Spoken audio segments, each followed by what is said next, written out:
Welcome back, everybody. Aidan Sowa is here with me today, the founder and CEO of VelvetVoice PR. I am really excited about this, Aidan, because I don't know much about PR. And it's funny because PR is so close to marketing, and that's the world I live in with the marketing agencies, but like it's sitting there right adjacent. And I think the reason is that a lot of people sort of think down on PR because it's like old school, like, you just put a clipping in a newspaper.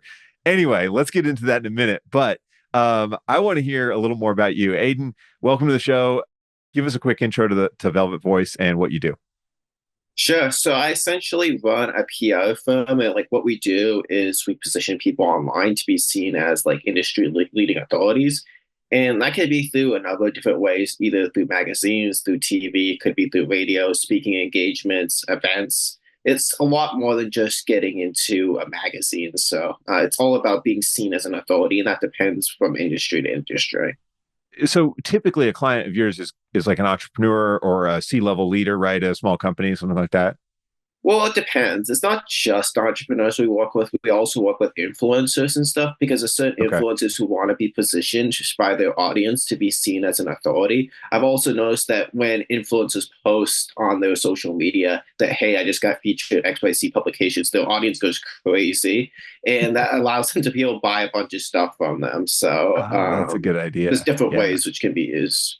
I wouldn't have thought of that. So influencers, you're talking like, and again, forgive my like millennialness here, but you're talking people that are on there, say like have a fitness program they talk about on Instagram or something. Like for them, getting PR and mentioned in press is like a really big boost to their credibility, I assume, right? Yeah, so I mean, for example, like one of our clients, she's very popular on Instagram. She's a skating coach. I think right now her like username is like Coach Michelle Hong, and she has around, I believe, last time I checked, around 1 million followers on TikTok and stuff. And we got her onto a number of different publications. In fact, as a result of this, I mean, she doesn't credit us for it, but I'm pretty sure as a result, she was able to get Good Morning America very soon afterwards That's because cool. as she was claiming, oh, I get organic coverage outside of this. But the reality of it is it only started to happen after she did press with us. And then as Right. soon as she stopped getting organic press. So it's like, not Yeah, yeah. really. You have to kind of do some work with like a PR firm to be able to get that name out there. I feel like that's one of the challenges of PR too. And we're kind of getting quickly off topic, but I also am just kind of curious in your take on this because like attribution is typically pretty hard in PR, right? When you're kind of out there just putting people's name in front of the press. How do you think about that? Or like, what do you think about, crediting PR and that kind of thing? And how do you, I don't know, I don't want to say fight back against people not giving you credit, but like, how do you actually make sure people know this is working? There's a couple different aspects. For one, you can create like a trackable link to see how many people click over to the actual website. But I Sure. always think that there's several ways you could do it. For one, like one of the issues is that some people, if you share it across social media, send it out to your existing email list, you don't have a big reach, you don't have a large social media audience already. So it doesn't have that much of an impact. Maybe you get like 20, 30 people liking the post. Maybe a couple take action and actually buy stuff. And you could track that because you ask them like, oh, like they came across the Instagram. Other is more long term because people will search you up online and they'll come across your article and just say in USA Today, but they won't say anything about it. They'll just buy Right. because they saw that. So you can track that type of thing because you can always ask people like, hey, did you check out this article and stuff like that. So there's certain ways you could ask people to be able to track that information. And then the other aspects of like being able to do it is running ads. So a lot of people don't understand that you can combine ads with PR, meaning you can either push people to that existing audience of like towards that basically that article. So that way they're aware. And then from there, retargeting people who saw that article. So that's one way Yeah. which you could go about doing it. So that's like a direct attribute. And the other way is through like basically leveraging as a creative on ads. You might have seen people run ads. They've seen a Forbes article as their creative in an actual ad, and it performs extremely well, way better than like other ads. Or when they're pushing people to a landing page and it says like as seen on Forbes or as featured in Forbes, we've seen increasing conversions like 2 to 3x there. So rather than necessarily focusing on direct lead generation, necessarily directly obtained initially speaking from sending out a social media blast or sending out an email blast, I would look at increasing conversions, looking at your website. Say, okay, I have XYZ conversion on my website now. What does it look like afterwards? This is what the conversion rate is increasing off of ads, that type of thing. And then also trying to keep as much tracking as possible when people are signing up with you. Hey, did you see this article? That type of thing. And I've seen people go kind of crazy with it. Like some people's voicemails and stuff, they'd be like, and we have been featured on Forbes, USA Today, and all that stuff. Sure. So they Yeah, make yeah. sure every single person who even calls them, who goes to like, on their weightings thing, knows the fact that they've been featured. And that's actually Yeah. been extremely successful, by the way. Having in your email signature, people put it on their Hmm. like posters on their actual like physical business and stuff.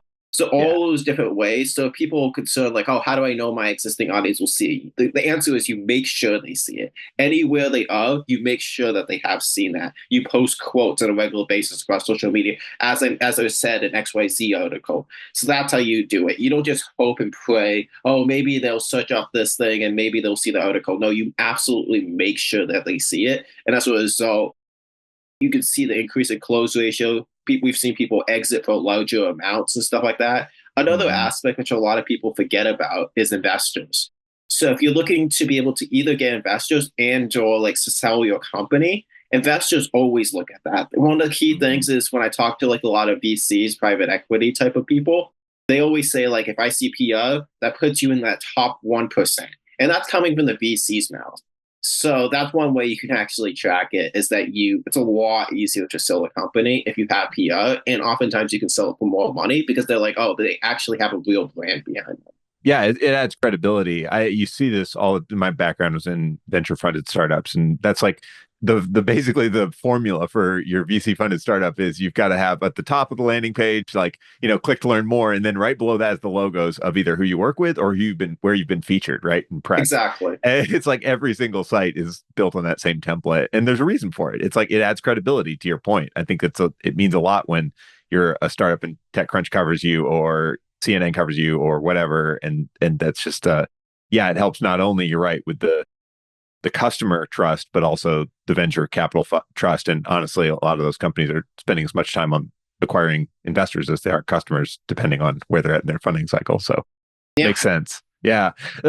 Tell me about the value of PR for say agency owners, and especially people that are I think here's what I see a lot in agency owners. Most agency owners, 100% of their business is word of mouth referrals, right? Like it's probably a huge weakness for a lot of agency owners, but it's just the reality for a lot of them. They just almost always are driven by referrals.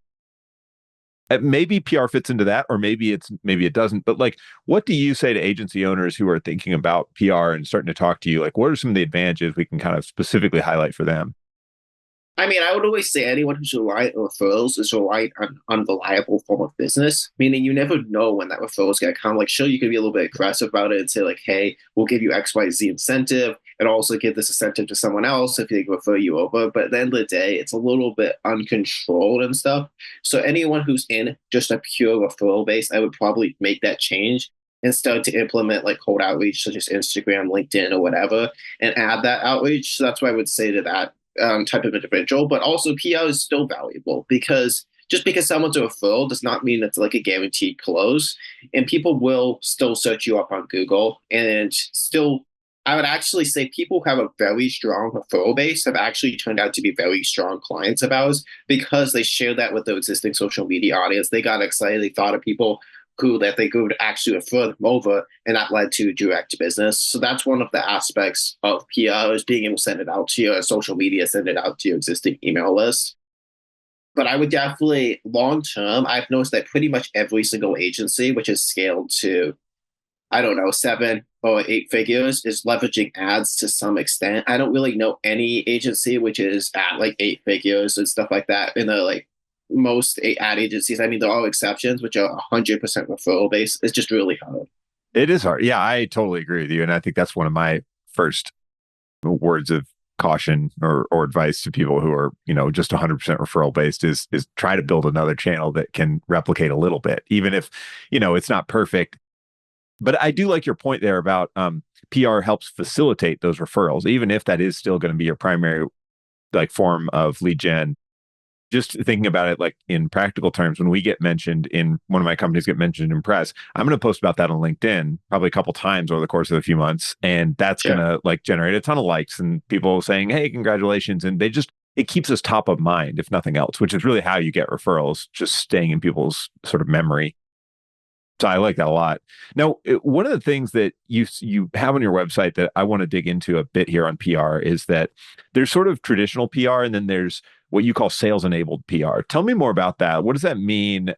Because maybe again, like I said at the top, like when I traditionally have thought of PR, I think of sending out a press release to all the big press, sources, but I don't think that's PR anymore. So tell me about sales enabled PR and how you look at it. So sales enabled PR is all about enabling sales because basically what a lot of PR firms do, unfortunately, is they don't guarantee any types of media hits. They just say like, oh, maybe we'll land PR. And that's actually like 98, 99% of the industry. And then the ones which actually do guarantee press, they get you a feature and they're like, all right, we're done. Good luck with that. And they don't tell people how to actually Right. strategically leverage it. So they're left basically what I usually talk to those same people if they did sign up for PR years later, they're like, yeah, that PR thing was a scam. I was like, what do you mean it was a scam? They're like, well, I got an article, I didn't get any clients calling me, so therefore it was a scam. And that's unfortunately the impact which these PR firms are having. So what we do is we show people, okay, this is exactly how to leverage in terms of social media posts. This is exactly how to leverage in terms of your website, email list, advertising, blog posts, that type of thing. So that way you can actually generate clients. This is how you like track it, that type of thing. And when people actually implement those things, some clients, we work with, they're a little bit busy. They don't have the time to actually do these things themselves. And we can handle that type of thing as well, in terms of like actual posting. I mean, some people are just really busy with their business, and we've done those types of things because I would probably say that applies to approximately like 20-30% of our clients where they're just too busy. They're like, okay, I hear you, I need to do all this stuff, but they don't actually do it. So Totally. Yeah. we sometimes offer to like actually just do it and just charge a bit more, and then they're fine with that. Yeah, I found the same thing in content marketing. The follow up is the hard part. Like, writing a blog post and publishing it is like, I don't want to say it's easy, but like that's like step one out of, 20, hopefully, if they're going to really like push this thing and, keep it up to date and check analytics and improve it over time and set up good calls to action on it. Like just so many things that beyond the basics that people don't think about. I think that's where, again, working with experts or professionals makes sense, right? And If you're going to also DIY it. beyond Yeah. that, I would actually be concerned about certain people who are posting out press releases and stuff like that around their company. I've seen people do incredibly stupid things that have actually destroyed their brands pretty much Sure. overnight.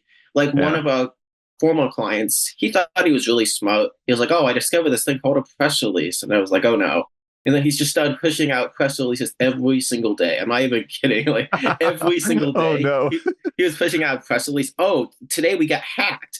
Oh, this person is like trying to like like post negative stuff about it, post their press release about that. He shows like press releases left and right. He got so much hate over like Reddit and stuff. And then he was also like, and then he basically went close to out of business and he started posting all of his former customers' phone numbers, leaking it Oh, online and all this stuff. And he had like a rage quit and then he just ultimately went out of business. So I would basically be careful in regards to press because press, even if it's press release, can still be powerful in regards to your overall image online. And if you're right. just pushing out things left to right, which don't really even make any sense, or even worse, hurt your business, that's a pretty foolish idea. And that's usually why also beyond that as an agency is we know how to craft story angles, which would Right. actually attract the attention of journalists who want to actually pick up like a real story rather than just like pushing out a blanket press release, even though those sometimes can be effective in just regards off like a wire because sometimes those can negatively hurt your business. And unfortunately, all the people who I know who've really done that have sort of damaged their business in some way or form. And it's pretty foolish. They think they're saving money, but in fact they're costing themselves money.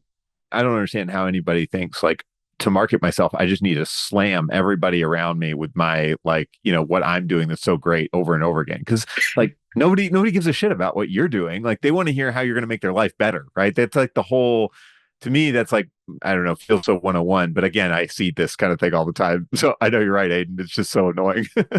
Yeah. Yeah. No, one thing you said, and I think this kind of dovetails nicely into something you talk about on LinkedIn quite a bit, which is that the way to do PR, the thing that wins is authenticity. Talk to me more about that. Like, what does that mean? Like, what examples maybe of that sort of authenticity do you see resonating when it comes to attracting real journalism stories and just getting your message out there effectively? Yeah, so I mean, authenticity is definitely one of those things in 2024 which people are really projecting towards with PR, I would say. So just appearing to be like a real person and Yeah. providing like a real business, because sometimes Yeah. people have this vision. I think there was this sort of thing with influencers where people showing like, fancy watches, fancy jewelry, all these things. And people have gotten kind of sick of it. For a while, it was like a trend for like a few years. But I feel like there's a lot of pushback against that. So people want real people who are legitimate. So just appearing like a regular person can definitely be advantageous to a business. And then I would say another kind of trend is like the trend towards like AI, and that's also a change I've seen in PR and stuff. And it's actually pretty, like, a lot of people don't know this. If you're posting content right now online, which is written content, either on blog or whatever, a press release, Google is negatively impacting you. It's not out there on Google. Google is not publicly saying it, but I have tons of information to actually showcase that it is actually negatively impacting you. You're talking about the AI generated content right now. Correct. Yeah, Yeah. yeah, yeah, That's yeah, that's a foolish mistake. I've seen a yeah, lot of people do that. yeah. It's a mistake. I agree. I think even if you can sneak a few pieces through and they like, get like ranked for a while, it feels very short term. Like, Google's this is something I always say whenever people are like talking about the latest SEO hack to get to the front of Google. I'm like, do you honestly think that your little hack team of putting together content is smarter than the like literally the smartest engineers in the world who work at Google? Like, and they're gonna like long term beat them on little, gotchas? Like, I just don't believe it. Like I believe like Google ultimately is trying to push the direction towards, well, they want to make money, but also like towards content that actually helps the reader. And if you're putting out low value content that doesn't help the reader, or it's just regurgitated from elsewhere, like there's just limited value there. And Google knows it. They're not dumb. Exactly. Sometimes you see short-term benefits, but long-term that content does get pushed down. And that's Right. the reason why anyone pushing out AI content and stuff, I've seen it work like tools and stuff like that. I've noticed there's some new tools coming up where Yeah. people have tools which could comment on people's LinkedIn posts and they look somewhat real. That's like Yeah. the new trend I've seen across like LinkedIn, Instagram. That somewhat works, but just pushing out blanket blog posts which are generated by AI, trying to push out like 10 a day or something in hopes that it'll bring up your SEO, might in the short term, but long term, it's going to hurt you. Yeah. I agree with the authenticity thing too. And this is something that I personally have always leaned into as an agency owner, is not pretending like we're bigger than we are. Like we're a small, it's a small agency, and that means you're going to have a founder who really cares and is involved. So lean into that strength rather than, I've seen some agencies, they're just starting and the founder kind of like hides the fact they're even part of it. It's like our crack team, and then they clearly show this, stock image, and I'm just like, well, come on, just like you're a real person, like just say you're a real person. Anyway. So, okay, so let's talk about getting started with PR. Assuming, obviously there's the I think probably the safer route, which is engage somebody like you who knows what they're doing. But if people are going to take small steps to do this on their own internally, or they've got a marketing person, they're like, hey, maybe you can start working on some PR efforts. What are some of the low-hanging fruits? Is there anything, people, agency owners that have relatively small teams can do when they're, strapped on their budget and they just want to get some press out there? Yeah, there's definitely ways. I mean, like help a portal out, like HARO.com is like a really Mm-hmm. effective way in terms of just responding to queries. You can get actually some pretty decent mentions sites like MSN and other sites where you get little quotes here and there. Occasionally people get quotes from Forbes and stuff like that. And that can be very helpful. Another site is Quoted, which is Mm-hmm. QWOTED.com. And another site finally is like featured.com. That one costs a little bit of money, but I think it's like $200 or something a month. But it allows you to be able to get pretty solid mentions. Right now, they're actually getting people into like entrepreneur.com if you're fast enough. The key thing is having a relevant pitch and being quick.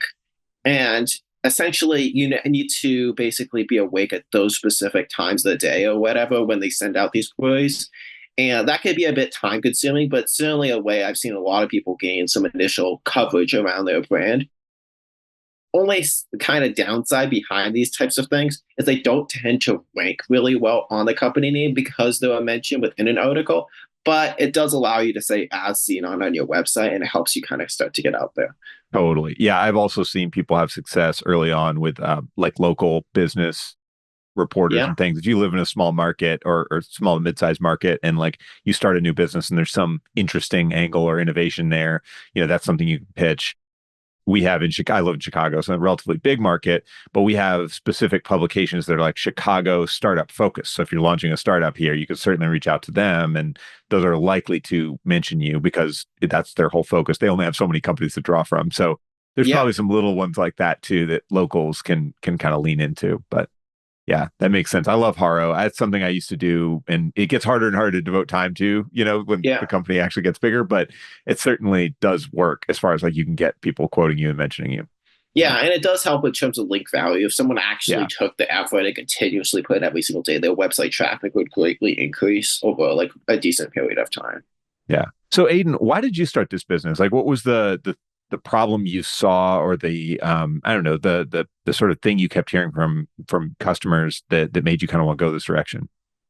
I mean, it's not exactly like something I planned on doing. It's something which I was basically forced into doing in a way because I had to pivot from running like a lead generation agency. I just realized a lot of people, everyone I was talking to ran a lead generation agency back in like COVID-19, would had Mm-hmm. all their clients just like dropping them like flies. And I was like, okay, I was at like 10K a month. And then they just like dropped like all the end, like, oh, I'm quitting, I'm quitting, I'm quitting. I was like, what's going on here? And it's because people thought the end of the world is basically Right. happening. And typically like lead generation companies are the first just basically to drop in Mm-hmm. those types of situations where people think the world's going to end and stuff. So I realized I had to basically one have to have more of a brand around myself, but I also realized how important like brand is for other people. And so I talked to those same people like, hey, would you be interested in like having more of a brand around yourselves? And that's how I started to basically get more into the PR space. First, I did it for myself. And then after that, once I'd established myself, because I would continuously, before I actually had a brand, have questions like, what makes you different than other like companies in your niche? Once you have PR and yourself, I haven't gotten that question in years Right. Yep. because I essentially have PR around myself. People could just simply search me up online and they'll see what makes me different and they can see my story. Like how many people have been featured in Forbes, right, for Entrepreneur and all these other things. It's very different. And the services we provide are very different. And it's not just us saying this, it's different news outlets saying that. Yeah. So I would basically say that's the reason why I switched to a PR firm because I had no choice. And ultimately, it was actually a way more effective move because we retain clients longer as a PR firm. But we also have kind of started to drift a bit back towards like lead generation as well as Mm. like an auxiliary service. So helping certain clients who have been featured in the media. And like this is how you leverage it in terms of ads and stuff. So we started to add some of those components to help people who want to be able to do that type of stuff to that next level. But it's mostly because I had no choice. Yeah, I talked to so many entrepreneurs, and for it's probably over half. They started a company because it was sort of forced on them from one thing or another, right? Whether it's COVID or it's they lost a job and they had to do something, or they had an old company and it fell apart and they kind of found something new that really worked well out of the ashes of that. Like it's so cool. And I think that's like one of the encouraging things maybe about entrepreneurship for people who are like on the edges thinking about it is like, look, just because you don't have the idea today and you haven't found that magical thing that kicks for you, like doesn't mean you won't. Like just kind of keep your legs moving, right? And you've been self-employed kind of your whole career, right? So you've been out here hacking away at it, right? Yeah, I mean, long time ago, prior to running the business, I did have a job. I was like a cashier and stuff like that. And I was actually Sure. I was actually fired from that job, and that's what made me so infuriated that I wanted to start a business because it's like, wait a second, I was fired for not being able to fold a blanket correctly. Am I hearing this right? Is that my highest level of skills? And that just like pissed me off so much. Like I spent hours at night just thinking about it, just like pissed off at the whole thing. I was like, I can do better than this. I'm better than this as a human being. I know I am. So that's the reason why Yeah. I started it.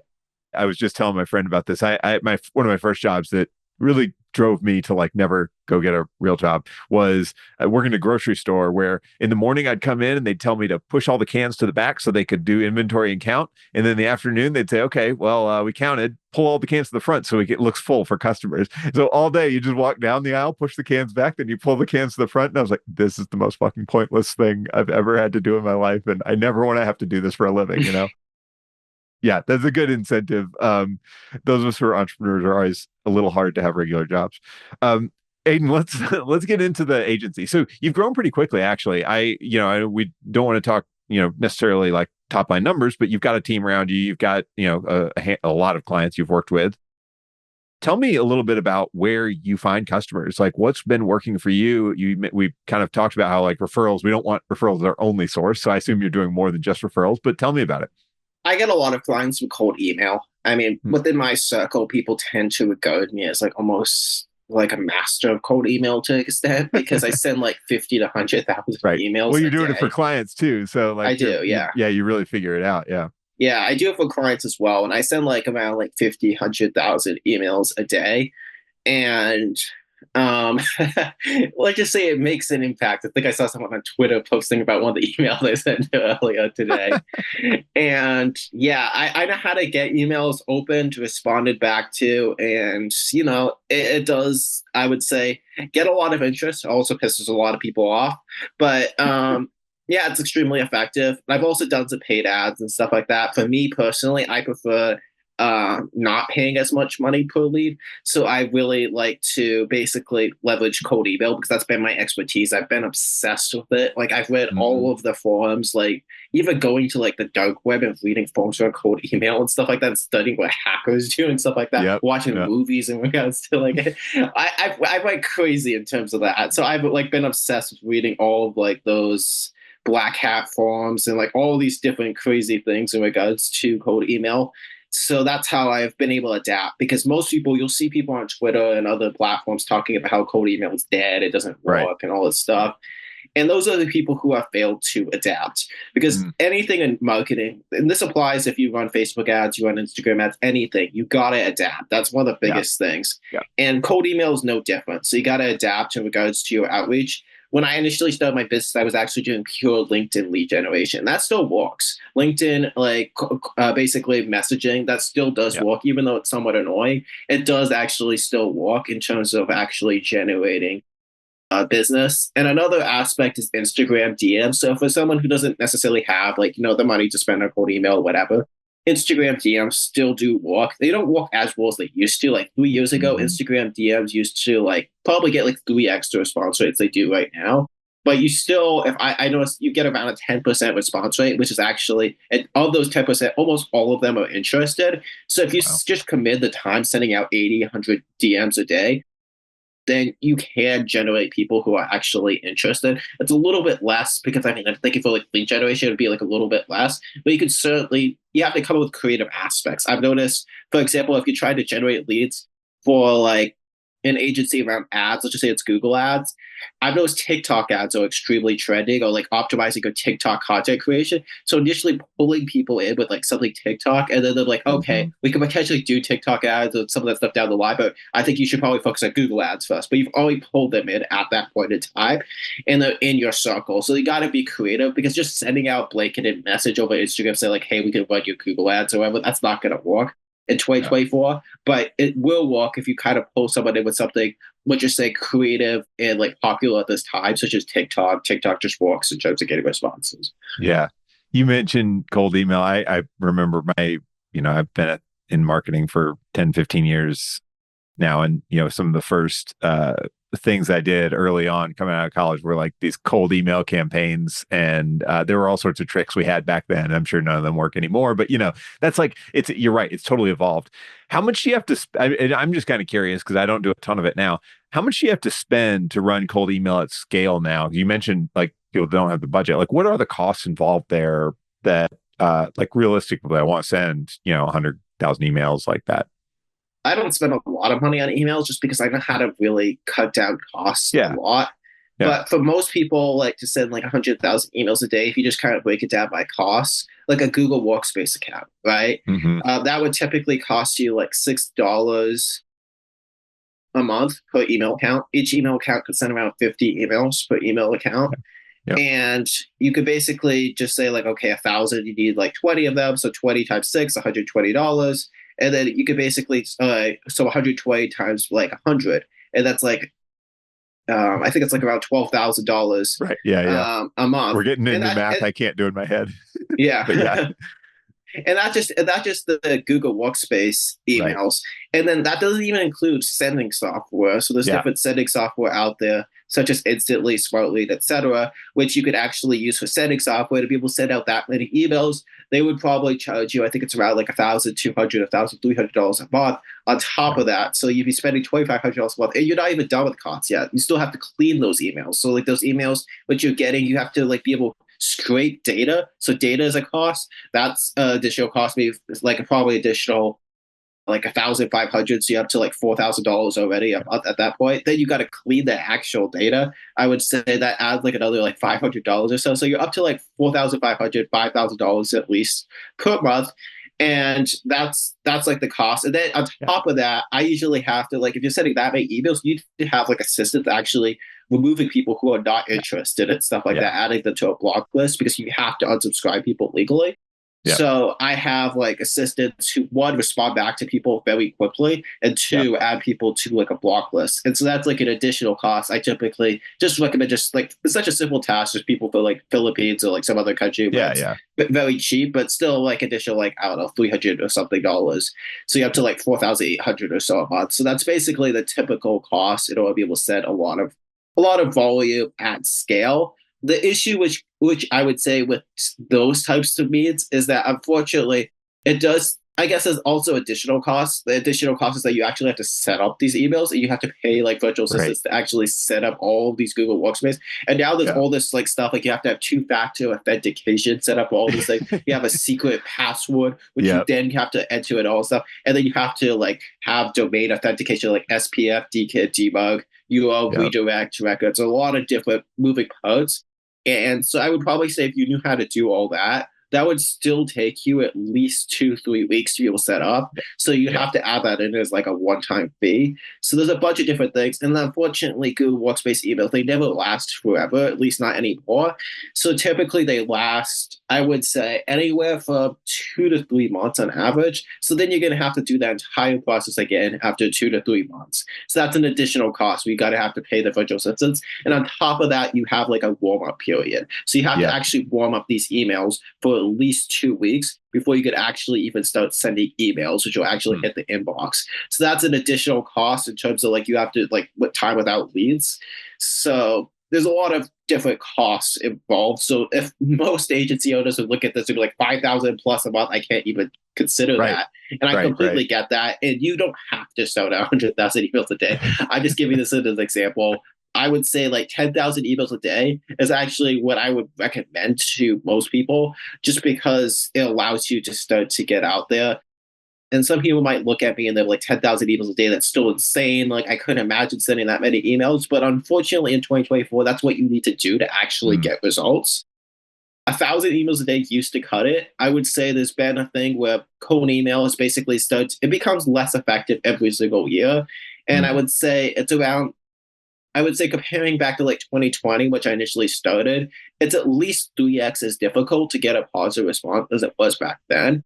So that's how much it takes. 10,000 plus emails a day, ideally 20,000 at least, in order to even start to really start generating a lot of leads on a daily basis, because you want to be able to get like 5 to 10 calls plus a day, ideally speaking, as an agency.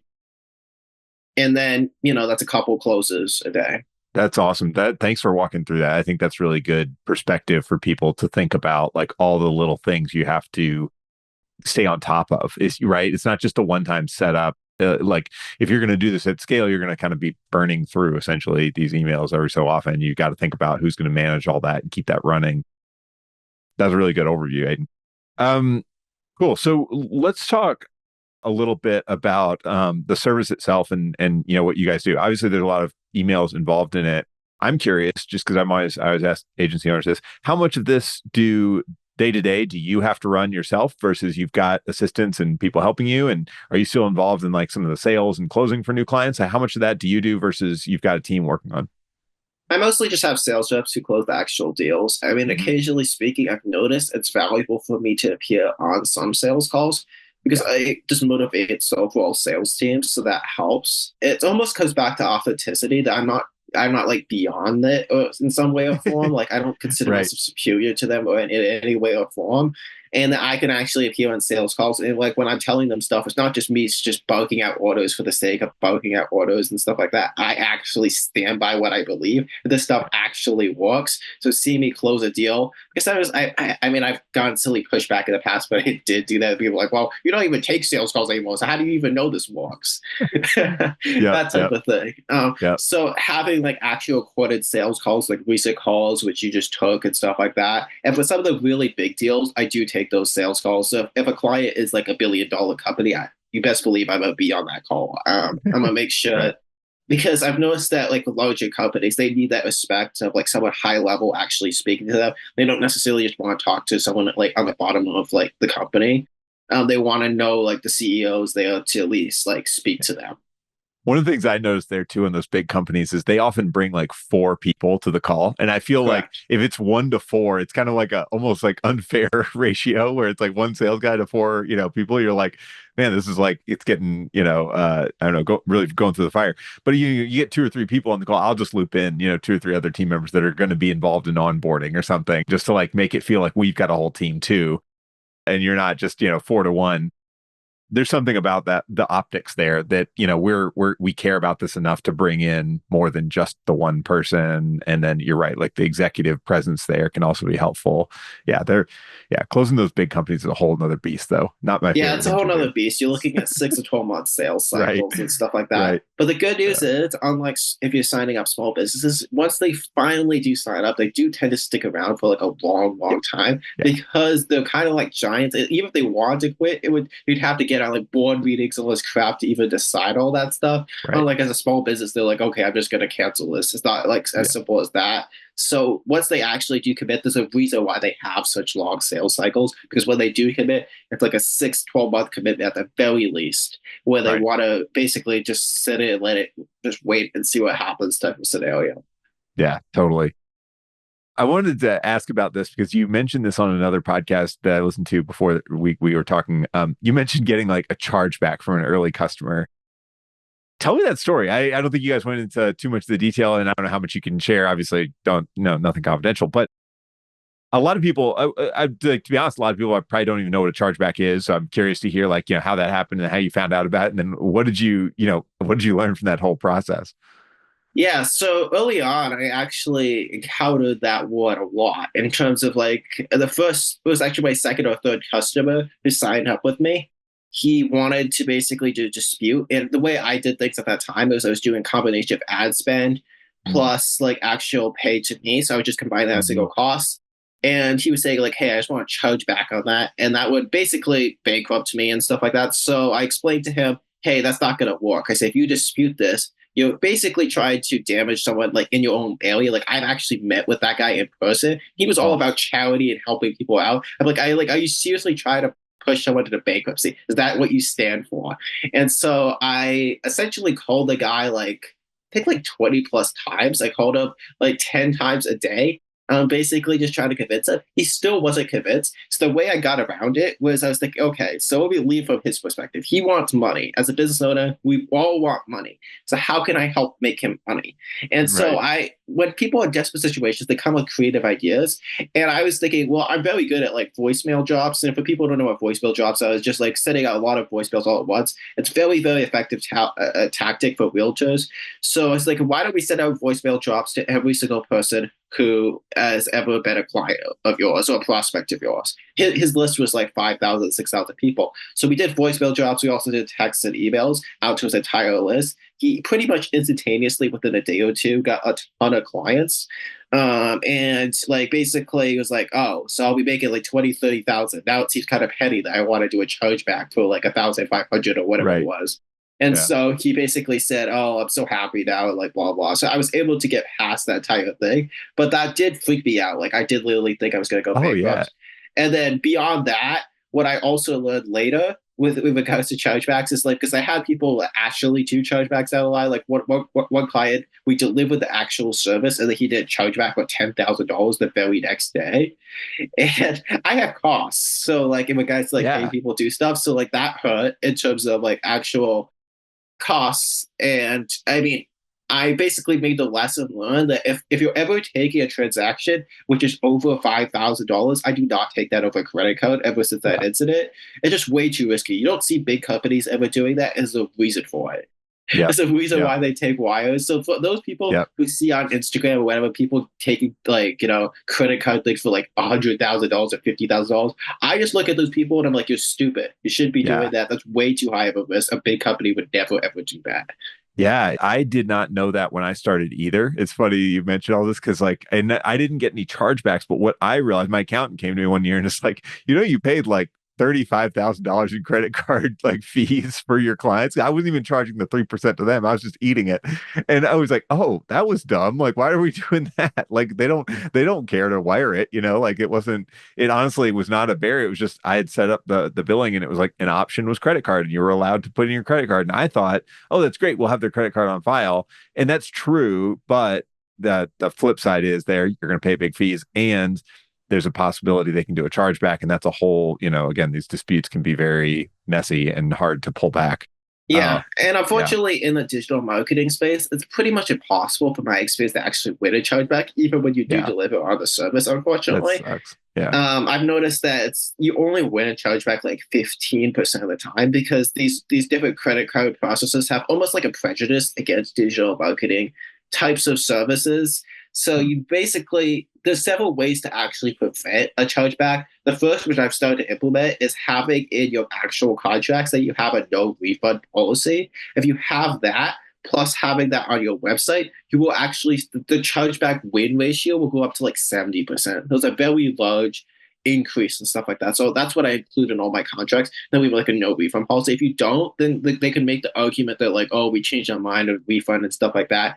That's what I also started to learn down the line. So having some sort of refund policy, like what scenarios, if you want to offer refunds, what scenarios you would actually offer a refund. Otherwise, there's other scenarios. Another thing is certain people will try to dispute things for fraud, quote unquote, say they never authorized that charge, which is what that first guy was trying to threaten to Mm. do when I first talked to him. And in regards to preventing those types of chargebacks, there's a function, for example, on Stripe, which basically it costs a little bit more money, but it will send them a text message to even authorize that charge. And if you do that, then you're much more likely to actually win those chargebacks. I can't think of it right off the top of my head, Yeah. but Yeah. basically it's called like chargeback protection or something Yeah. within like Stripe. And that will allow you to win most of those Mm. fraudulent chargebacks. And that's approximately, I would say, like 60% of all chargebacks. So downright people claiming they never authorized that charge, which is obviously a lie. But you could win those chargebacks if you have it sent to their phone, because then they're like, wait a second, you got text message on your phone and he's put in the code. So obviously it is you, a liar. And then I will Right. win Right. that chargeback. That's really good tactical advice, and that's something that, again, this is one that a lot of starting out entrepreneurs that have not thought about this or accepted credit cards or dealt with those payment processors would just not know. It's just like nobody tells you this. It's not in a book. Yeah. It's good stuff. This is kind of a question I like to ask if people have been doing this for a while, but do you have any unconventional beliefs about running an agency or running a business that you sort of like say and people sometimes raise eyebrows, like anything? I mean, your cold email one is probably one that a lot of people do say cold email's dead. I hear that all the time and it's a waste of time, but obviously proving that wrong. Anything else, Aiden, that stands out to you? I guess I don't know if it's unconventional, but I would say that a lot of people go into running an agency with this illusion that they're going to make like 100,000 plus like a month very quickly. And it's like this crazy thing just due to all these different gurus. I actually think that you could basically get all the information you need off of like YouTube and just reading online articles. I don't necessarily believe in the idea that you need a course. I've noticed a lot of people really push that model that you absolutely must need a course. What I've noticed is that most of these course gurus literally just take information off of YouTube, repurpose it, and put it in a course. So I would say get a course if you're lazy and you don't want to actually get all the information. But I would say it's very, very doable to become extremely good at what you do just based off of what's online, because the internet already has pretty much everything at this point online available already for free. I 100% agree. And I think part of it comes down to knowing how you learn best. That's sort of, at least for me, that's one of the takeaways, because I am not a course person. Before starting my own company, I bought a few courses, never did more than like the introduction of them, because I'm just like, I realized, like, looking back to even in college, I hated sitting through lectures. Like, it's just not my style of like listening to someone talk at me for an hour. I can't do it. So for whatever reason, like I found I learned better with other methods and I just use those. And now I think, yeah, I've gotten moderately successful at that. So like clearly that's like what are the things you have to think about? There probably are people out there who just learn better with a course that's kind of like prescribed and gives them the step by step. And I think that's certainly viable. But the flip side of it, and I think this is where it probably aligns with what you're saying, is like don't get too caught up in just taking courses and thinking you're making progress because like you're not actually doing anything yet. Like you do have to ultimately put something out there into the world, right? Yeah, I would also be very wary of taking courses in general because a lot of courses which are pretty much scams. Yeah, I've sure. seen people like that. And the Totally. funny thing is these people who run basically scam courses in a way, like they'll get on calls with my company and they're like, I need a brand around my, so I need to like create press around this stuff because I know I'm not actually good at doing this stuff. Let's push out press articles, talk about how great I am, even though I know I'm horrible at it. And they'll openly admit to me that they're Oh, horrible at this crap. And of course, I oh, won't ever work with people like that, but there right, are right. people like that who do reach out to me who basically run like scam courses. Like you'll Hmm. see one thing to be aware of is there's this thing called Walmart automation, Amazon automation, all of those companies are a scam. Every Yeah, single one of them are scams. There's not a single legitimate YouTube automation. I mean, YouTube automation is legit. Walmart automation is not. YouTube automation does work, but I would say 90% of YouTube automation gurus are actually scammers. I And mean, when it all these comes to things. agencies, there's a lot of them are basically outright scams. So I would say, Yeah, typically speaking, one of the most valuable things you have initially on is money. And I've seen people go bankrupt, ironically, because they bought a course. So I would say be careful where you're spending your money yeah, initially speaking. I've seen so many people. Unfortunately, I was talking to a guy a few months ago, and he was telling me about how he was having to basically consider bankruptcy because he spent so much money on all these different courses and all these different softwares, which never actually did anything for him. So counting your expenses, having basically knowing what is a write off and all that stuff, having that in like an actual sheet. That's another thing which a lot of people don't know when coming into business. They actually have to track all of their expenses. In like, for example, either having QuickBooks or manually doing it yourself through like Google Sheets or whatever. That's something you actually have to do. You have to file taxes quarterly, that type of thing. yeah. Most people going into business don't understand that aspect, which is something you absolutely must do. Otherwise, the iOS will be giving you a call. That's not going to end well. Yeah. No, you bring up a lot of, I think this is one of my big problems with the whole like entrepreneurial course and really a lot of the entrepreneurial bullshit that's out there is that they promise like just over promising like this is the quick way to make $100,000 a month or $20,000 a day or whatever the bullshit number is, right?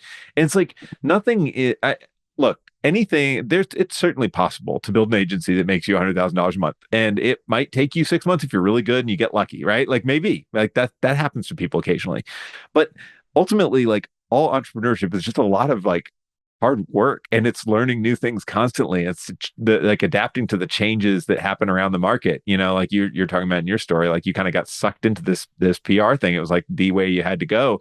That's what happens. And I don't know, going into it and saying I'm going to take this course and immediately make $10,000 a month, $20,000 a month, whatever your number is, like it's just naive. Like it's not how it works in Yeah, my and I also experience. would say another thing is that some people believe their business model, for whatever reason, is superior to other types of business models. That's not necessarily the case either. Like I've seen people who run like interior design companies, and not like exciting company or whatever, but they're making a whole lot more money than a lot of these agencies and stuff. So just Yeah. because a business is not like an exciting thing, it doesn't need to be exciting. It just needs to be consistently making you money. Yeah, absolutely. Totally agree with that. I joined a few years ago when my business got big enough, joined Entrepreneurs Organization. It's a small business owners, sort of club around the country. And that's been one of the big learnings is how many ways there are to make a successful small business that I never would have thought of. And just, little things like junk removal, very blue collar things, all the way up to like really weird like cybersecurity things I didn't even know were existed.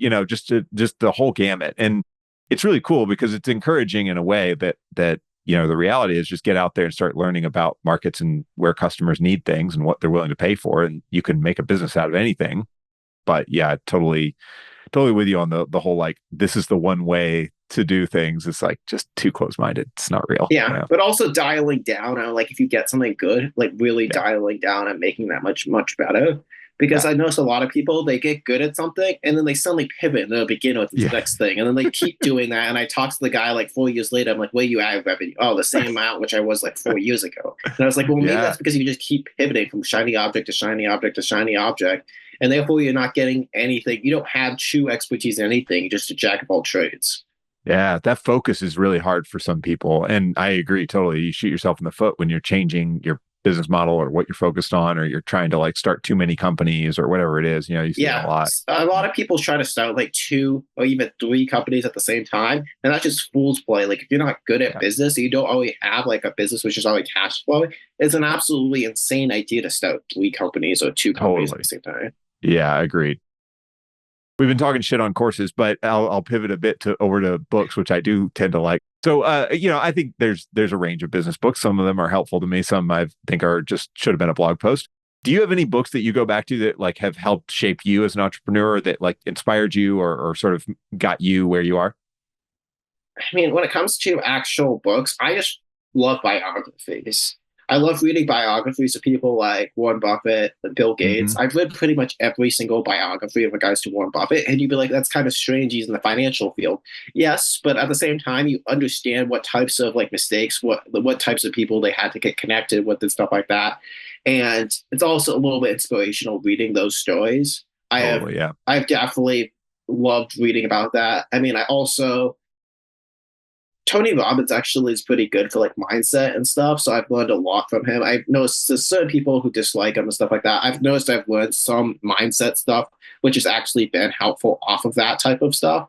Yeah, those are basically the different people which I sort of kind of look up to in a way in that regard is just studying people who are ultra successful in their field and then learning what types of mistakes. I almost look more so towards the actual mistakes than the actual successes more so. I look to see where did they screw up and how can I Hmm. avoid those types of mistakes. Because if you read a lot of books, you can basically prevent a lot of mistakes. But I would also kind of tread cautiously because I've also seen the opposite spectrum where people are doing too much learning, quote unquote, where they're just reading books and they're not actually taking action. I've seen some people like they're gonna choose a niche, they're like, oh, I gotta read all this stuff. And they're like, oh wait, I maybe should read this or read that. And they don't actually take action because oftentimes when you actually do take action, the reality is completely different than Totally. whatever you think is going on or whatever this book is saying is this truth. Sometimes you actually have to just take action and figure out what the objective truth is actually. So Yeah. reading books is actually very helpful and stuff. I definitely think it's very helpful, but at the same time, you got to be willing to take action in your business. So it's that fine balance. Absolutely. That's a really great point, Aiden. And that's something I've discovered as well, is that you have to have this ratio of learning to action. And I don't know what the exact ratio is as far as number of hours, but like the interesting thing that I found is coming back to books that at 5-10 years ago resonated with me. Sometimes they resonate more, sometimes less, sometimes it's different parts of them. And it's because of since the reading initially, I've taken some action, I've gotten some real sort of hands-on experience too, that now kind of blends in with the information I'm sucking in from the book. So I think that's a good way to think about it. And as far as Tony Robbins go, I'm a big fan, and it's one of my kind of guilty pleasures because I know a lot of people get turned off by his style. It's a little bit rah rah and all that. But I actually think that in defense of him and that style of thing, one of the biggest challenges and the most important things that those of us who are entrepreneurs can do is control our own mindset. And part of that is positivity, like staying positive through the shit times and the good times and staying level. And Tony Robbins and people like him that are very like into this mindset thing, it really is part of the formula. Like, I've heard, have you haven't been to any of his like in-person events, have you? I have just mostly studied him on like online Yeah. in regards Yeah, to me like what too. he I would does. love to do the in-person thing sometime just because I know it'll be like, I know it'll probably be like too much and whatever. But yeah, I mean, the whole thing, it's like he has you standing up and doing these big motions, and like it is all part of this like building this confidence and energy. And I think there's something to that. But I agree. I take a lot away from his books. That one of my favorite concepts is modeling, which is, going to like let's just say for me personally, it's like thinking about 3, 4, 5 entrepreneurs who are doing things like I'd like to do in 5, 10, 20 years, whatever it is. And then building out a model of what do they do with their day? How do they spend their time? What are they learning? What are they reading? What are they, doing and thinking about? And then trying to like surround myself with those same things. It sounds so simple, but it's transformative once you start to do that. Yeah, I'm kind of speaking on that sort of. I would say definitely setting, not just setting 10, 20 goals, but you want to be able to actually split them into yearly and monthly and down to like daily goals. I would say Hmm. that's the key part, which a lot of people miss out on. Because I've seen a lot of people with these so-called vision boards on Facebook and stuff, and they see all these crazy goals. I'm like, okay, split that down into Right. yearly goals, split it down to monthly goals. Now what does that look like? And they don't Totally. actually take the time to do that. Nor, and if they do, they don't actually implement and actually take that time. And one thing which I learned, I forget who exactly told me this, but he was one guy who like I just would do is like he did around like $300,000 a month, I believe. But he basically said to me like, "Why aren't you a millionaire yet?" And I was like, "That's a really weird question to ask." But the truth is, he said, "Well, the truth is, you're not the person who would be a millionaire. That's why. If you were going to be a Oh, millionaire with your current mindset, you'd already be yeah, there. So you I need to like it. become a different person if you're going to be a millionaire." And that was kind of groundbreaking to me. He's like, "You don't deserve to be a millionaire yet." And I was like, ouch. Oh, I love that. Yeah, yeah. You're right. It's this, you become what you believe you are in a way. And then, again, it's not magic. You have to do hard work. You have to break it down into little tactical daily goals. But it certainly, if you don't believe it's possible or you believe you're not the type of person that will become that, you won't. It's just that simple. Yeah, and I would actually say mindset, I see it as more important than tactics. Like cold email, Yeah. all this stuff I explained, that's great and stuff like that. But you need to actually do need to adjust your mindset and stuff like that because I know certain people go from tactic to tactic to tactic, and it's like addicting to certain people, but they never actually become like really good at what they do because their mindset is still the same. And I talk to them and they talk to me years later and stuff like that. They're like, "Did that agency thing ever work out for you?" Or they ask me questions like, "Oh, is 10K a month even really possible? Is that just a dream?" And stuff like that. It's because their mindset has not shifted to like, "Oh, that's actually a real legitimate thing." Like, of course, when I first got into it, I was a little bit skeptical and stuff. But the way I surpassed that particular belief is I said to myself, "Oh, I'm just going to act as if I believe this. I don't necessarily believe it right now. I'm going to act as Hmm. if I believe it. I'm going to take action as if I believe this thing for the next Hmm. 6 months and just see whatever happens." And after those 6 months, I basically almost like hypnotized myself into Yeah. believing those exact things. Yep. And then I was like, "Oh, wait, this is possible. Wait, I just checked like 10K a month. Oh, wait, this is real. Now I don't have to be doubting anymore." And sometimes, initially speaking on, you have to actually do those things. But if you're still in the mindset, like if I had just stayed in that particular mindset, I probably never would have hit 10K a month. I probably would have been stuck at that mindset of like, "Oh, it's just not possible." I never would have done that. And unfortunately, I would say that's like around like of new entrepreneurs, it's probably like 60, 70% of people at least who have that type of mindset. Yeah. That's, man, I'm 100% resonating with you on that. I agree. We're gonna have to do this again, Aiden. This was really fun. If we check, one question I always like to finish off here with is if we check back with you in a year, where do you hope you are, the business is? Do you have any kind of high level goals that you're willing to share so that if we do check back Sure. in a year or two, we can kind of see how you're doing? Yeah, I mean, I am building out a software business, which is like a data business on that side. So I'm definitely planning on growing that. But on the agency side, just I'm really focused on building out more connections. We're already very connected with like big news outlets like Fox News, Good Morning America, NBC, all that stuff. But having like better relationships is definitely one of my goals. And then also, I would probably say my number one goal is just to be able to increase customer retention and be able to keep clients more happy and to be able to increase referrals because I'm very good. Ironically, most people come from like the referral type of background. I'm extremely good at getting a lot of clients very, very quickly. I need to actually work more so on the referral side of things. I need to be able to actually work on actually increasing retention to the point of like beyond 2 years. I haven't figured out how to break the 2 year mode. Mm. I've been able to get people to that point, but I mean, technically, I've been able to get a couple clients to like 3 years, but I haven't been able to go beyond that. So I'm trying to figure out how to break that. I'm sure that's going to be huge just from like, because then you can really like quit having to refill the leaky bucket, as they say. That's going to be Exactly. awesome. Yeah. Well, thanks so much for doing this, Hayden. we'll put links to, velvetvoicepr.com in the show notes and things like that. Anything else as far as people want to reach out to you that you share publicly? Sure. I mean, people could go to www.velvetvoicepr.com, or they can reach out to me directly via like Instagram at the Aidan Sowa. I do check messages every day or two, so I'll respond back pretty quickly. Awesome. Thank you so much, Aidan. This has been really fun. I really appreciate the time and look forward to speaking with you again sometime soon. Yeah, definitely. Thank you for watching this episode of Retain Trust. If you like this one, give it a thumbs up and subscribe on YouTube. It takes 2 seconds and it helps others find out about the show. And if you have questions or suggestions for a future episode, leave a comment. See you next time.